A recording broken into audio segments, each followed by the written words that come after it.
Thank you, Your Honor. We will be calling Michelle Mulrooney by deposition designation and restart. Okay. Just give some moment. Will you?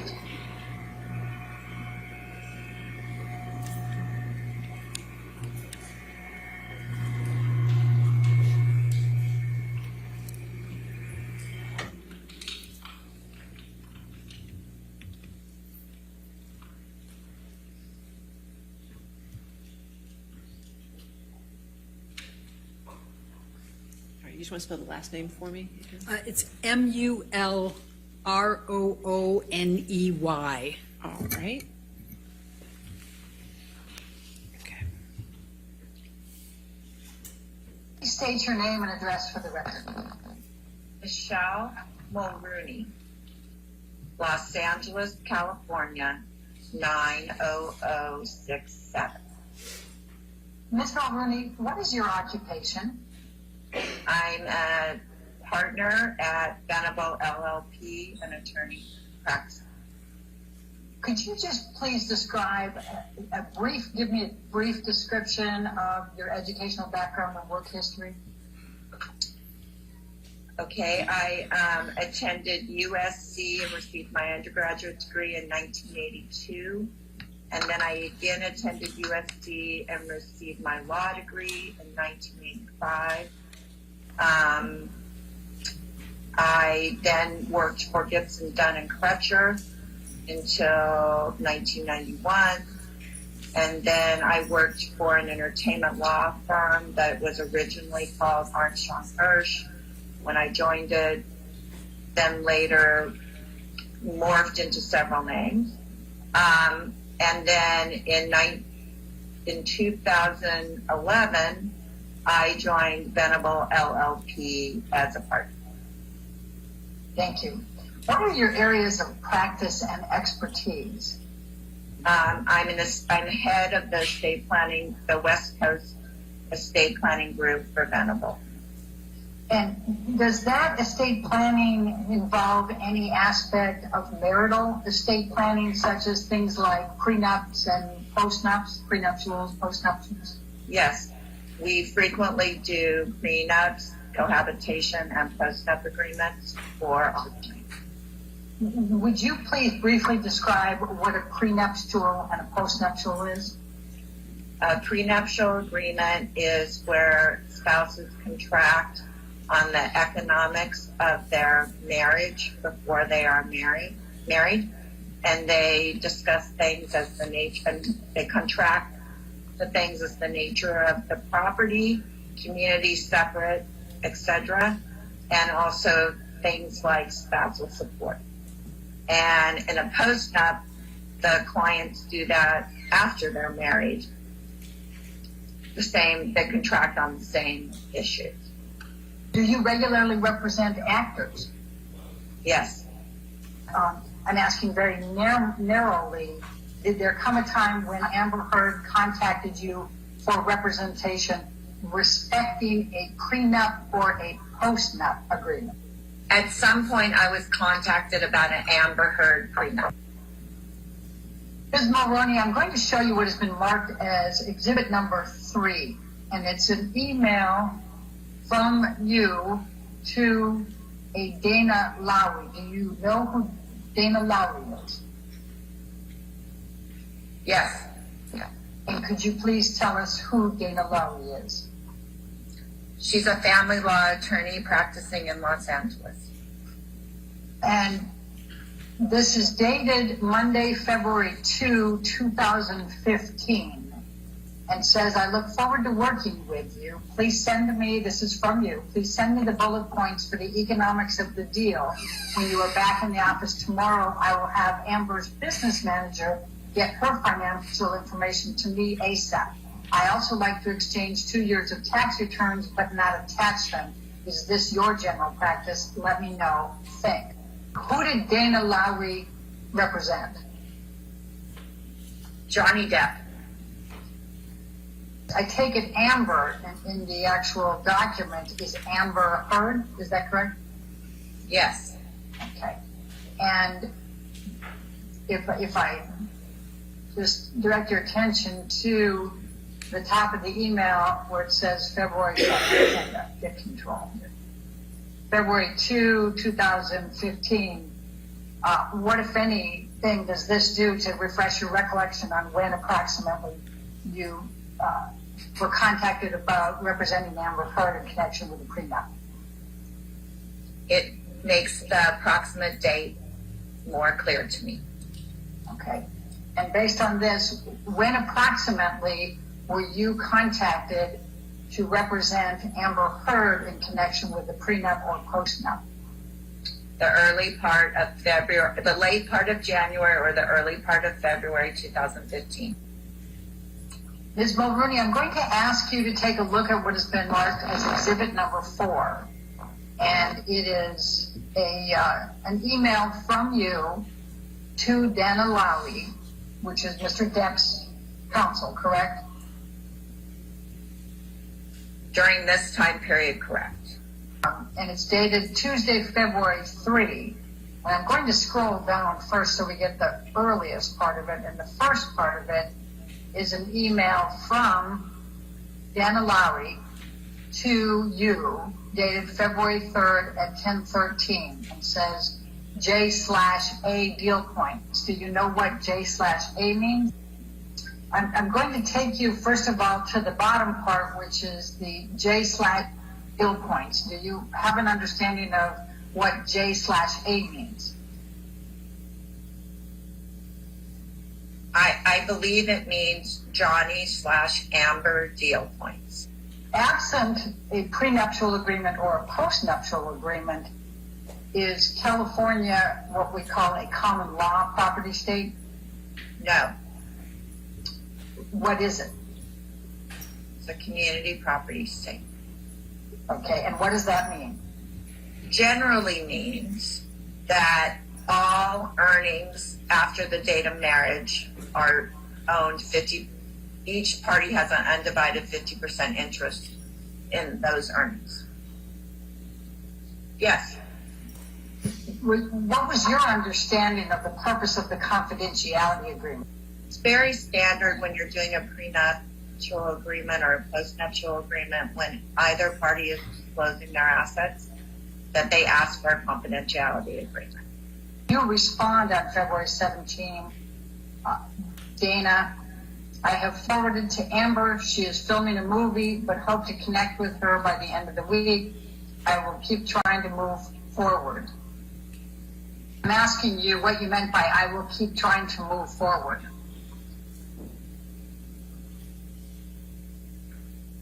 I assume I meant that we're trying to get a postnuptial agreement signed between the parties, and that's what I was hired for. Show you what has been marked as exhibit number 7. And I'm going to start again with going down to show you where the stream is here. And it says, on February 17, that's the same email we've seen a couple times now, where she's attaching the confidentiality agreement, telling you she'll have a draft post-nup agreement, but she's getting the signed confidentiality agreement first. And then I'm going to direct your attention to the very top part, and that is Wednesday, February 18. And it's from you to Dana Lowry, and it says, Amber is sending the signed confidentiality agreement to me. I assume I will receive all the underlying financials and a list of anticipated future revenue streams and documentation pertaining thereto.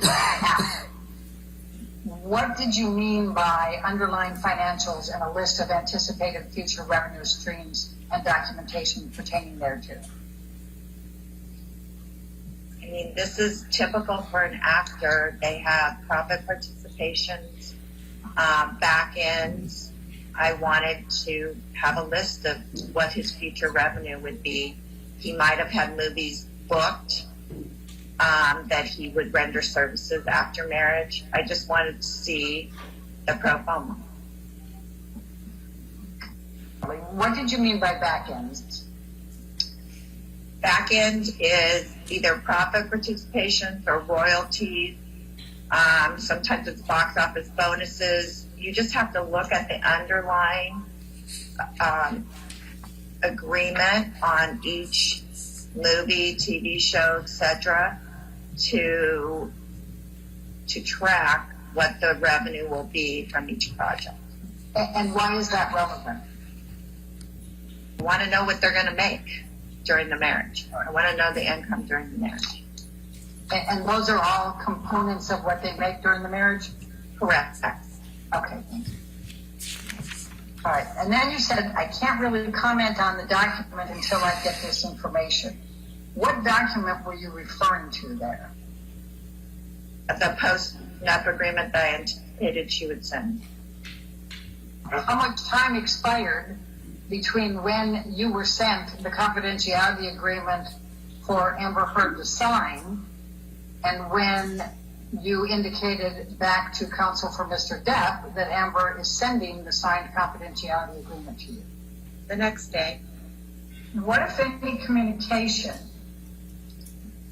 did you receive from Mr. Depp in connection with the post-nup agreement? I received one telephone call. And whom did you receive that telephone call from? Mr. Depp.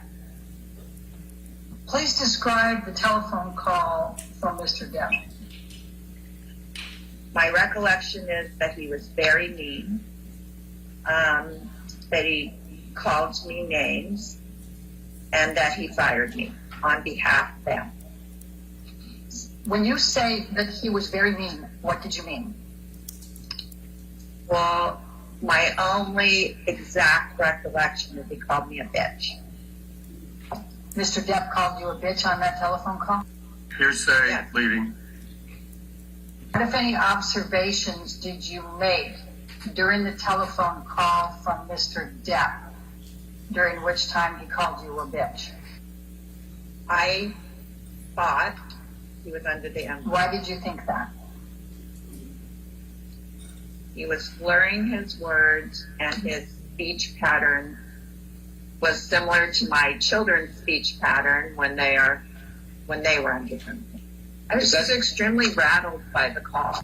I was on the phone for a very short time with him because he was represented by counsel, and I didn't want to be rude and hang up, but I told him I had to hang up. Like after 2 or 3 minutes after I realized what was happening, it took me very off guard, and that's all I remember is that it really shook me up. After that phone call, did you perform any further services for Ms. Heard in connection with the postnuptial agreement? No, Do you recall ever seeing a postnuptial draft agreement? no, Has either Ms. Heard or Mr. Depp contacted you at any time after the call with Mr. Depp respecting pursuing a postnuptial agreement? no. Who, if anyone, was paying your legal services? I don't recall. Was it your understanding that Mr. Depp had the authority to fire you? No, Did you tell him that? I don't recall. And isn't it true that he wouldn't have had the authority to fire you even if he were paying for your legal services? True? True. What, if any, communications did you have with Dana Lowy about your conversation with Mr. Depp after the conversation with Mr. Depp? I don't recall specifically. What do you recall generally, if anything? I do recall that I told her that I was no longer representing him. But I don't know if I did that in writing. Somehow she knew. and correct me if I'm wrong, but I believe you testified that Mr. Depp did not have the authority to fire you, correct? Correct. Ms. Mulrooney, when did your attorney-client relationship with Ms. Heard relating to a potential postnuptial agreement terminate? Shortly after that phone call. When you say shortly after that phone call, can you give us a time frame of how long it was after the phone call? Within a few days, could be one.